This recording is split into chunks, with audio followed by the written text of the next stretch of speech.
अस्सलामुअलैकुम रहमतुल्लाहि व बरकातहू। आज हम बात करेंगे रेस्पिरेटरी सिस्टम के मुतालिक। तो रेस्पिरेटरी सिस्टम जो है ये निज़ाम तनफ़ुस को उर्दू में कहते हैं। तो सिस्टम मीन आपको पता है, बायो में इसका मायने है ग्रुप ऑफ आर्गन, यानी ऐसे आर्गन जो एक ही काम करे। तो इस सिस्टम में कौन सा काम करते हैं? इसमें रेस्पिरेशन का काम करते हैं।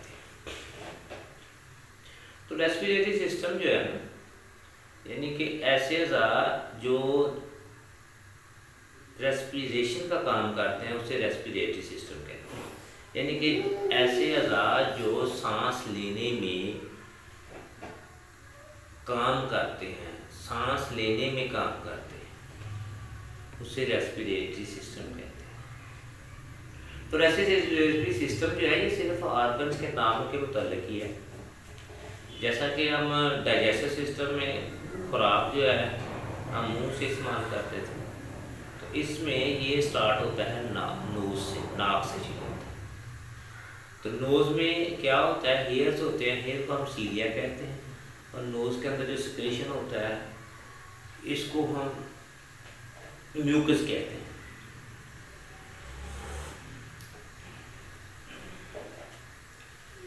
तो ये जो सीलिए हैं ये काम क्या करते हैं, ये एयर को फिल्टर करते हैं, और उसके बाद फेरेंक्स पार्ट आता है। फेरेंक्स क्या करता है, फेरेंक्स जो है ये खुराक वाली नाली और ट्रैकिया सांस वाली नाली को डिवाइड करता है। आगे आ गया लेयरेंक्स। लेयरेंक्स जो होता है इसको वोकल कॉर्ड भी कहते हैं, और इसके ऊपर एक ढक्कन होता है जिसका नाम ग्लॉटस है। ग्लॉटस क्या है, एक झिल्ली है, मेम्ब्रेन है। तो ये वाइब्रेट करती रहती है। जब हम खाना खाते हैं तो ये सांस नाली को ब्लॉक कर देती है।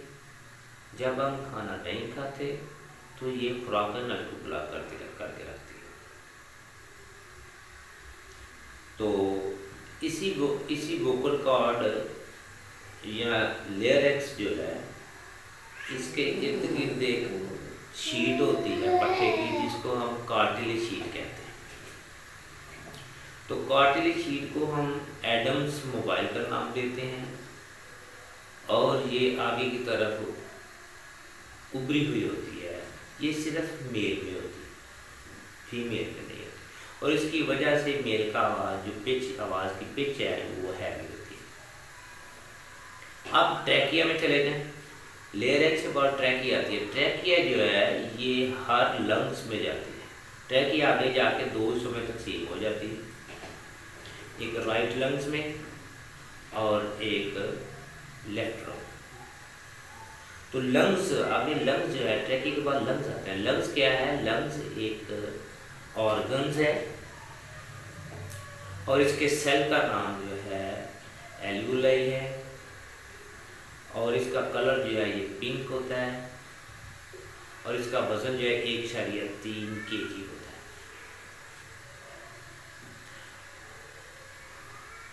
ये जिस्म में दो होते हैं, एक दायां और बायां। जो दायां लंग्स है, जो दायां लंग है ये बाएं से बड़ा होता है। तो लंग जो है एक झिल्ली में लिपटे होते हैं, इसका नाम प्लेरा होता है, और लंग्स के दरमियान जो फासला होता है इसे मीडियल स्टर्नम कहते हैं। और बायां जो है इसमें एक कार्डिक नोच होती है। वो किसकी वजह से होती है, वो दिल का जो फ्लो है ना, बहाव है, वो लेफ्ट तरफ ज़्यादा होता है। इसी वजह से वो लेफ्ट जो है लंग्स पर दाएं से छोटा होता है। तो दाएं वाले लंग के 3 पार्ट होते हैं, अब 3 लोब होते हैं, अपर लोब, मिडल लोब और लोअर लोब। तो ये जो बायां है इसके 2 लोब होते हैं।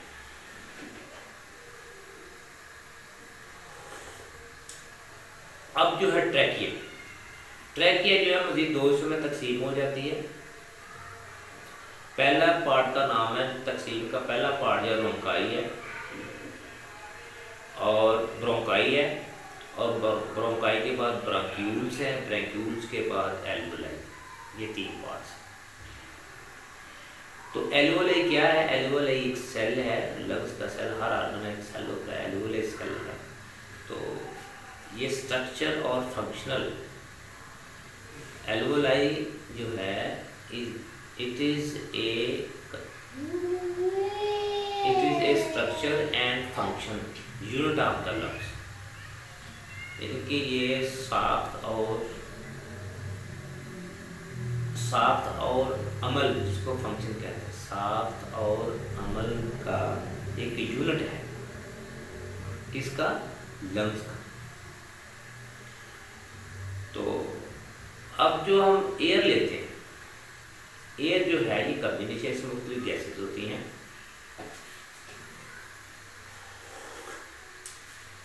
अब जो हम एयर लेते हैं वो नाक से हम सांस खींचते हैं, तो एयर जो है कुछ तो सांस के सीले हैं वो फिल्टर करते हैं, और कुछ जाकर जो अपना वो लेयरिंग्स है उसमें जो ट्रैके के ऊपर उसकी परत है वो फिल्टर करती है। उसके बाद जब एयर जो है लंग्स में जाती है तो लंग्स में एल्वोलाई में कन्वर्ट इंटर होती है, तो उसमें क्या ब्लड होता है, तो ब्लड जो है ऑक्सीजन रिसीव करता है और बाकी जो गैसेस हैं वो मुंह के रास्ते हम खारिज कर देते हैं। ठीक है, इसको कहते हैं रेस्पिरेटरी सिस्टम। तो इसकी तारीफ जो है exchange of carbon dioxide and oxygen, carbon dioxide का तबादले को हम रेस्पिरेटरी सिस्टम कहते हैं। अब आए एल्वोलाई के मतलब। एल्वोलाई क्या है? एल्वोलाई एक आपको पता भी यूनिट है, इकाई है। तो ये काम क्या करता है? ये डिफ्यूजन का काम करता है, यानी कि ऑक्सीजन जब एल्वोलाई जो है एक पार्ट है, सेल है, ये एयर जो आती है बाहर से, नाक से जो एयर आती है वो भी एल्वोलाई में जाती है, और उधर राइट वेंट्रिकल से जो पल्मोनरी आर्टरी है वो डीऑक्सीजेनेटेड ब्लड लेके एल्वोलाई में चले जाते हैं। डीऑक्सीजेनेटेड ब्लड वो होता है जिसमें कार्बन डाइऑक्साइड होती है, ऑक्सीजन नहीं होती। और ऊपर से जब जो एयर जाती है, जो ब्लड जो है वो ऑक्सीजन रिसीव करता है, तो ये जब ब्लड में जाती है तो ये क्या करती है? ये कार्बन डाइऑक्साइड जो है लंग्स को देती है, एल्वोलाई में जाती है। एल्वोलाई में एक तो होता है ऑक्सीजन की कमी होती है ब्लड में, और जो ऊपर से आते हैं उधर ऑक्सीजन ज़्यादा होती है। और ये एल्वोलाई क्या करता है कि ये जो ब्लड से ऑक्सीजन कार्बन डाइऑक्साइड है वो ऊपर भेज देता है, ये एल्वोलाई करती है, और ऊपर से ऑक्सीजन जो है वो ब्लड में शामिल कर देती है। फिर उसके जब ये ऑक्सीजन ब्लड में ऑक्सीजनेटेड ब्लड हो जाता है, तो ये क्या करता है? ये लंग से पल्मोनरी वेन निकलती है जो लेफ्ट आरिकल में इंटर होती है, उसके बाद बाइकस्टर्ड ब्लड में इंटर होती है, और ब्लड जो बाइकस्टर्ड में जाता है, और ब्लड कस्पिड जो है वो ब्लड जो है वो एओर्टा को देता है। एओर्टा जो है वो बॉडी के टोटल ऑर्गन जो है उनको प्रोवाइड करता है। उससे फिर कार्बन डाइऑक्साइड लेके तो वो वापस एल्वोलाई में आती है। इसी तरह कार्बन डाइऑक्साइड एल्वोलाई से जाती है अपना ब्रोंक्यूल की तरफ, ब्रोंक्यूल से जाती है ब्रोंकाई से ट्रैकिया, ट्रैकिया से लेयरेक्स, लेयरेक्स से फेरेक्स, फेरेक्स से नोज और खारिज हो जाती है। तो ये है निज़ाम में तनफ़ुस, जिसको रेस्पिरेटरी सिस्टम कहते हैं। ये मैंने बहुत सादा ज़ुबान में आपको बयान कर दिया है और मुख्तसर किया, ताकि आम आदमी भी ये निज़ाम को समझ सके।